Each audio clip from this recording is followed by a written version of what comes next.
विंदेश्वरी नमो नमो जगदम भक्तजनों की काज हित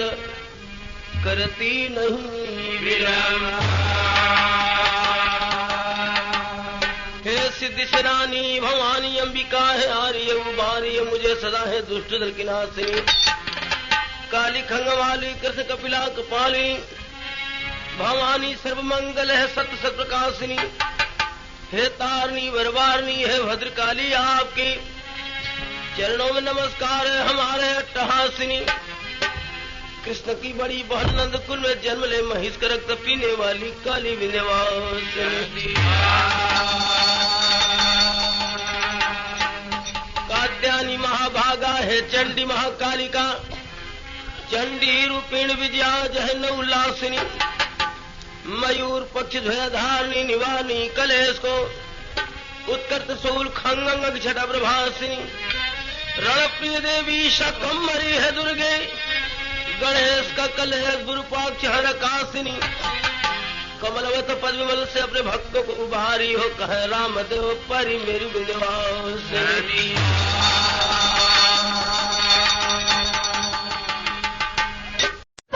करण में बदल देती है जिसके सीने में हिम्मत की हस्ती थी शान संगीर का सर कुंजल देती है पन्नागढ़ के नरेश रहे पद्म सिंह टिक सका जिनके आगे जमाना नहीं अपनी रानी सुनैना से कहने लगे कौन है हार हमसे जो माना नहीं। पन्नागढ़ के राजा पद्म सिंह के एक लड़की रही पद्मा सयान जब भई लड़की तो शादी की चिंता हो गई लेकिन रानी कही कि महाराज जल्दी जल्दी बिटिया कहीं ब्याह कर दो नहीं हमके तक तू जबरी ब्याह के लिए आलो अपने जमाना रह आप कहे बिटिया की तरह द्वार से कोई जबरी ब्याह के लिए तुहार कुछ रह न जाये। राजा पद्म सिंह कहे कि का कहत हो रानी हमारे द्वारे के कर हिम्मत जबरी आवे के तरह बदल गई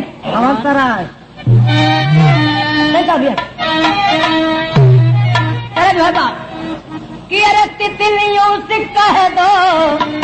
ऐसा सजाना छोड़ दे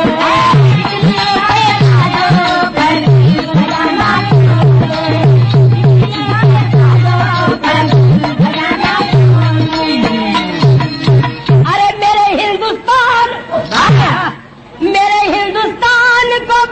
लंदन बनाना छोड़ दे अरे तितलियों से कह दो ऐसा सजाना लेकिन गाना का भाबा राजा कहलन कि अरे बाजुओं के बल पर जीता सभी को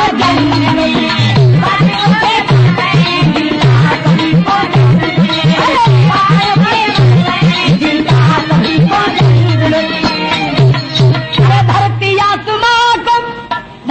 आसमां को रंग दिया लहू के रंग में अरे बाजुओं के बल पर जीता सभी को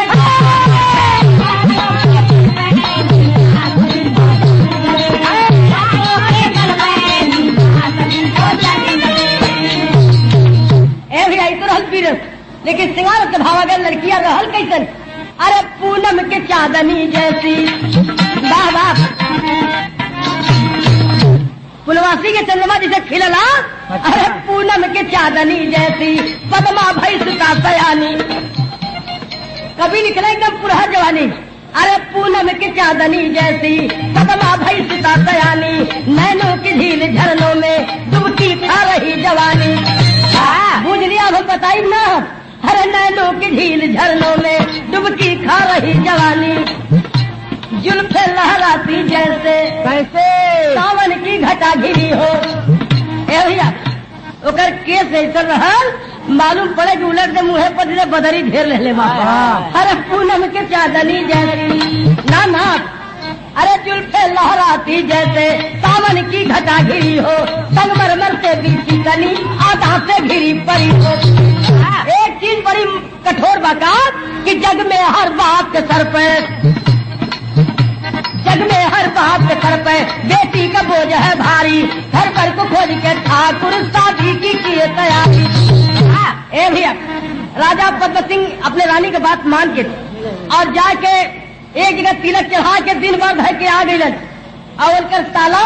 पता पोलन कि पद्म सिंह अपने बिटिया का ब्याह का दिन रख दे हुए तो लड़की का मामा जौहर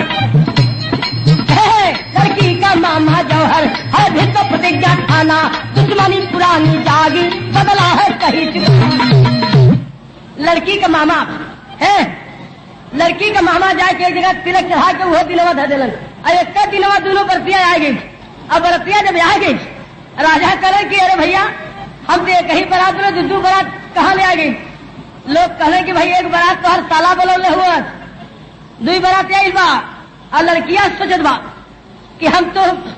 एक बारात हमारे बाबू बोलो बारात हमारे मामा हम तीसरका आदमी से प्रेम कैले वो अमर सिंह से प्रेम करते नहीं जाके अमर सिंह से कलिन पदमा क्या मौका आ गल बा आज मौका आ गल बा कि हमसे बिया हला अने तो फिर मौका न मिली। अमर सिंह कहा कि सुना के बात तनी तर्ज बदल गई मास्टर जरा जो है बा कि हमारा बलम रात का है नया अरे बोले अमर सिंह हम नहीं जैब धन खातिर जिंदगी ना गवैब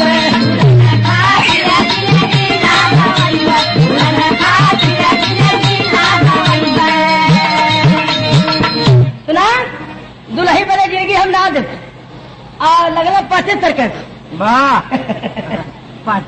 एकदम भैया मन का मरद ना है कितनी मार करे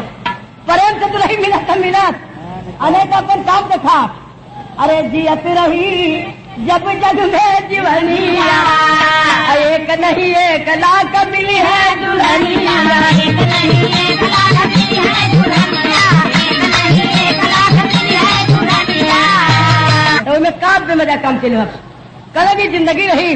अरे दुनिया में भले ही कुमार रही जैब दुल्हन खातिर जिंदगी ना गवैब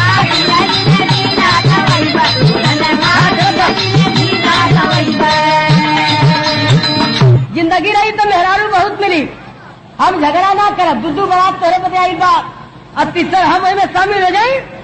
जा अपन काम करा पद्मा कलर की का कह देला अरे हमसे प्रेम कैला शादी से इनकार करे थोड़ा तर्जमा है बाप अरे उधार राजा जी उधार राजा जी कहे लियला न दुनिया उधार राजा जी कहे लियला न दुनिया उधार राजा जी कहे लियला न दुनिया उधार राजा जी। लेकिन लड़की कहत बात अरे सियार राजा जी सियार राजा जी काहे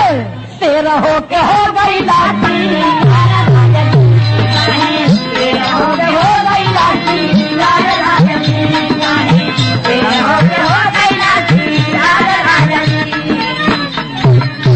बड़ी कठोर बात कहले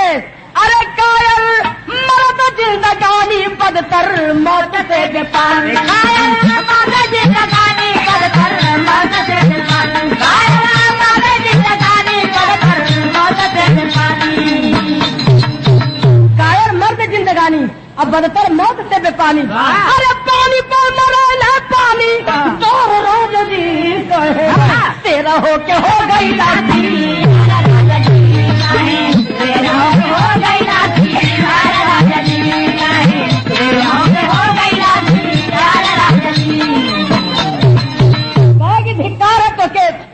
कि आज हमसे वादा करके प्रेम कर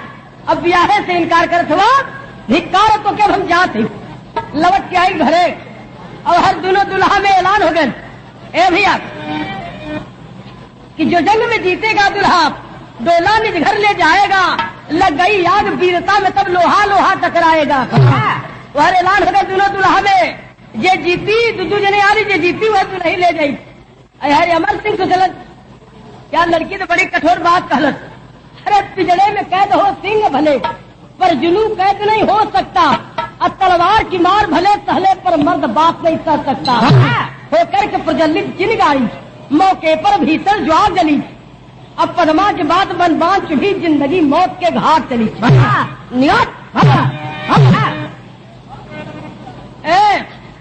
यो तैयार भैलन के चल के आलू के बियही ले बड़ी ठोकर के बाद मेहरारू का जात कह दिला।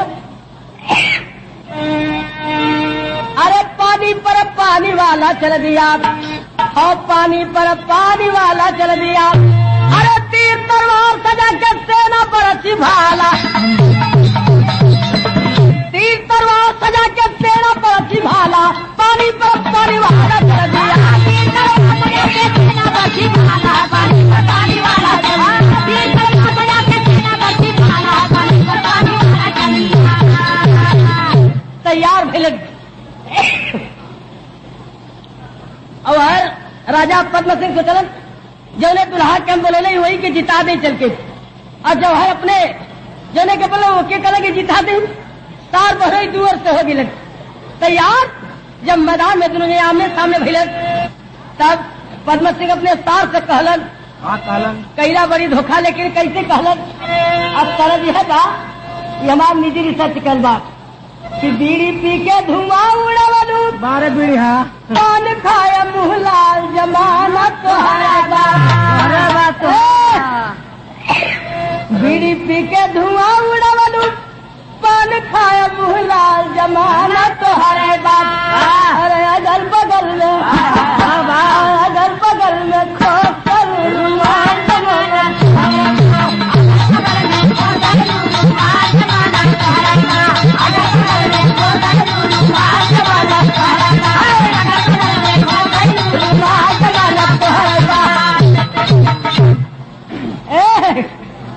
वाले के गाना का भाव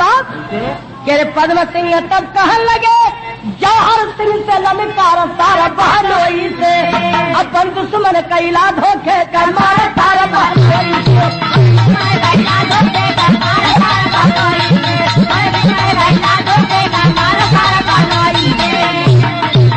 अब बूढ़ा जानी के बदल लेवा का कैला विचार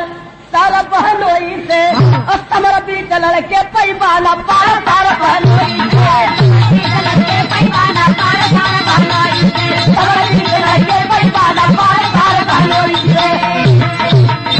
ए भैया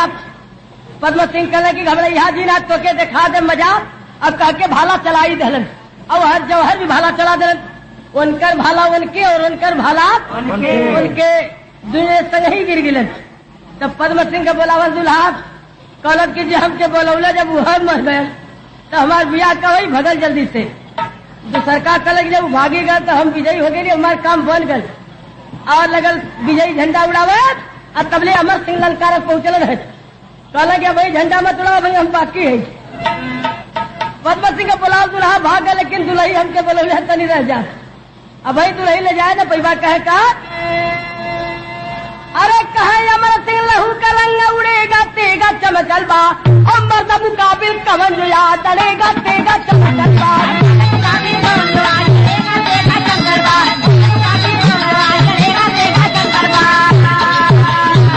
अरे वो हरियाण पर अमर सिंह बैरी से भिड़ गई हो, हमार पद्मा सोचे मन में मितवा नहीं आइल हो। कैसे जबरी बैरी मांग भरेगा तेगा चमकल बा और कन्हू डांस से पहले सीज कटेगा तेगा चमकल बा।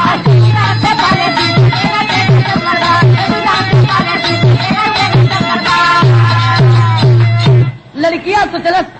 कि बाबू का बुलाव दुल्हा भागल, हम जेके चाहते रही वही न कर, लेकिन उठे आए गल लेकिन ओके जब विश्वास बाकी ना आइल। और मामा का बुलाव दुल्हा डटल बा मैदान में, होकर शेरूर अपने मांग में परे न दे तैयार होने लगल घरे चल के हम जिंदगी दे दे, जहाँ बाबू मरल हो हम जान दे दे, लेकिन दुश्मन का शेरूर मांग में पड़े न दे। कहे तनी साहब भैया तनी साहब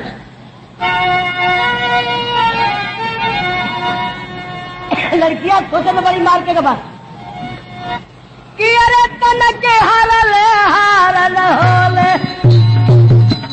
मन के हारल होले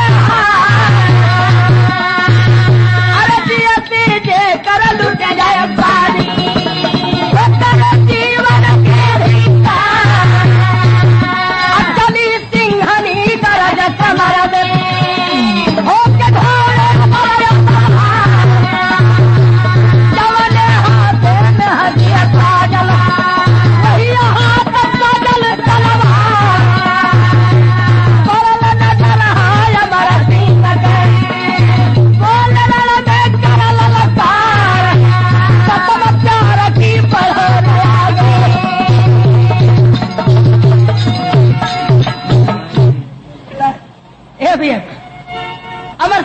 पड़ गई कि दुल्ही तो पूरा लड़ाई के साथ सजा के और तलवार लेके आवाज लगी, खबरदार तू का जनलू कि हम ना आई, हमें आएगा नहीं, तू हरा रहा।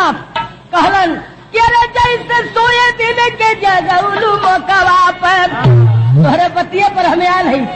अरे आई समैया में दे के गिया हमारे सभा नवाजते गवा उठाईबू तो हमारी प्रियतरिया कहो अरे बैरी का भुज बन के खबर अरे बैरी का भुज बन के खबर फिर गई लड़ा में पाक करे जवान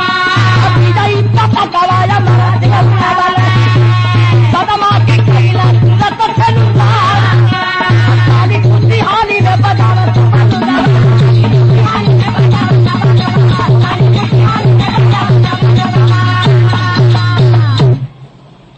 लड़ाई में विजय प्राप्त कैले, मार के लखेत देने सब लुस कफन के और लखेत के तब सिंदूरदान के लिए पदमा से आप कहना जो लड़की के सिंदूरदान के लिए जब चले लगल मतारी कहतवा करे बेटी संसार में बिटियन के मतारी विदा कर, लेकिन तू जा तो देख काम कैले जा। अरे कहानी सुने ना तब सुनाई बिटिया रोवा माई करके जई हमर विदाई बिटिया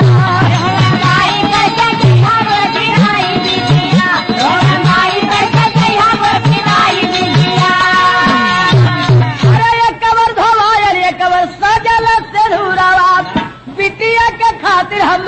सब कुछ बस सबूरावा देबू चिता पिता का सजाई बिटिया